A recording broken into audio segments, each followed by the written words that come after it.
अरिजीत सिंह, कैलाश खेर, सुनिधि चौहान और श्रेया घोषाल, ये कुछ ऐसे नाम हैं जिन्होंने सिंगिंग की दुनिया में एक बड़ा मुकाम हासिल किया, सिंगिंग में अपना करियर बनाया। तो यदि आपका बच्चा भी इन लोगों से इंस्पायर है और अगर वो भी सिंगिंग की दुनिया में अपना करियर बनाना चाहता है तो आपको सावधान होने की जरूरत है। क्यों सावधान होने की जरूरत है? क्योंकि आपको ये समझने की जरूरत है कि सिंगिंग में करियर बनाने के लिए, सिंगिंग में परफॉर्मेंस करने के लिए आपके ब्रेन का कौन सा हिस्सा सबसे मजबूत होना चाहिए। हमारे ब्रेन के अंदर 10 अलग अलग लोब हैं और उन 10 अलग अलग लोब के अलग अलग फंक्शंस हैं, जिनमें से 2 इंपॉर्टेंट लोब्स के बारे में आज मैं बात करने वाला हूं जो कि सिंगिंग के लिए रेस्पॉन्सिबल है। जिसमें से सबसे पहला लोब है राइट टेम्पोरल लोब और दूसरा है left temporal lobe. Right temporal lobe क्या करता है? Right temporal lobe is responsible for any kind of sound processing, यानी कि किसी भी तरह के साउंड को आइडेंटिफाई करना, उसको प्रोसेस करना, उसकी पिच को समझना, उसके रिदम को समझना, ये सारा का सारा काम करता है हमारा राइट टेम्पोरल लोब। तो राइट टेम्पोरल लोब साउंड से डील करता है। जैसे कि इस वक्त मैं बोल रहा हूं और आप सुन रहे हैं,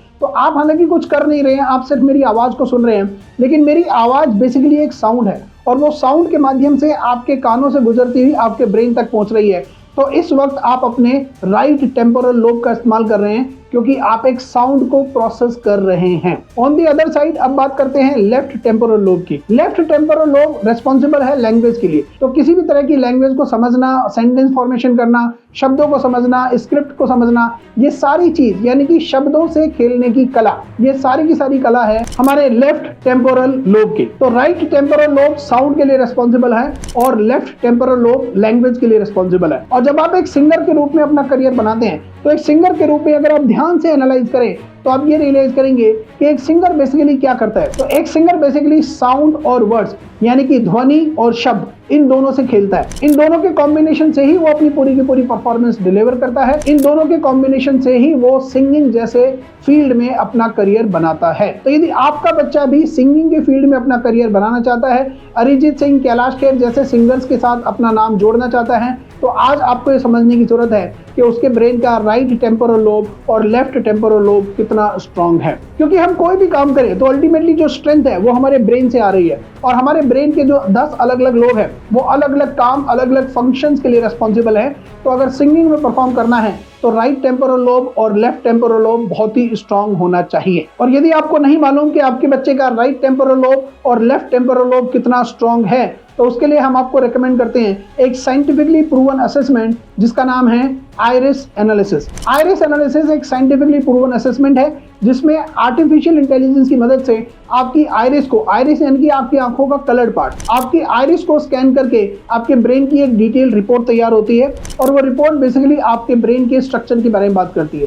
और ये एक बहुत ही डिटेल्ड रिपोर्ट होती है जिसमें करीब 61 पेजेस होते हैं। बहुत सारी इन्फॉर्मेशन आपको इसमें आपके ब्रेन के बारे में, आपके बच्चे के ब्रेन के बारे में मिलेंगी और ये आपके बच्चे के ब्रेन की इनबॉर्न कैपेबिलिटीज को रिप्रेजेंट करता है। उसके साथ साथ सबसे इंपॉर्टेंट पार्ट जो इस रिपोर्ट का है वो ये है कि आपके बच्चे के ब्रेन के जो 10 अलग अलग लोब हैं जो अलग अलग काम और अलग अलग फंक्शंस के लिए रिस्पॉन्सिबल हैं, ये उन 10 ब्रेन लोब्स की स्ट्रेंथ को रिवील करता है। ये एनालिसिस आपको क्लियरली बताएगा कि आपके बच्चे के ब्रेन का कौन सा लोब सबसे स्ट्रांग है, कौन सा लोब एवरेज है और कौन सा लोब वीक है। तो यदि आप सिंगिंग में परफॉर्म करना चाहते हैं या आपका बच्चा सिंगिंग के फील्ड में अपना करियर बनाना चाहता है तो ये एनालिसिस आपको क्लियरली बताएगा कि उसका राइट टेम्पोरल लोब और लेफ्ट टेम्पोरल लोब कितना स्ट्रांग है या वीक है। अगर वो दोनों के दोनों लोब स्ट्रांग हैं तो definitely we will recommend your child to make a career in the field of singing.